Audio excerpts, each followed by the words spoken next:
non-music post here. I was just delivering mobile meals and I had an interaction with a guy that got me thinking. I walk up to his house and ring the bell, and he's somebody I've delivered to a few times.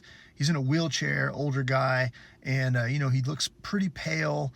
And I said, "How are you doing today?" Well, he asked me first. He said, "How are you doing?" I said, "Well, I'm doing pretty well, actually. How are you?" And he said, "Not good." He said, "I've got a lot of things going wrong right now." And I said, "Oh, I'm sorry to hear that." And he said, "Yeah, if I make it another year, it'll be a blessing." And I said, "Well, I hope you do. I hope it's a good year." And he said, "Me too." And that was it.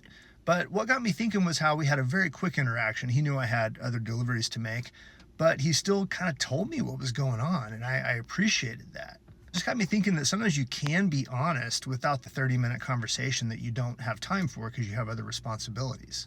And the other thought I had was, on my end, I think I did right by not saying something like, "Oh, well, I'm sure it'll be a good day today," or something like that just kind of invalidates his feelings, because that would have been horrible. And sometimes we tend to do that. And when somebody is telling you something that is going wrong, I think it's important to remember that most humans, me, everybody else, we tend to be a bit contrarian.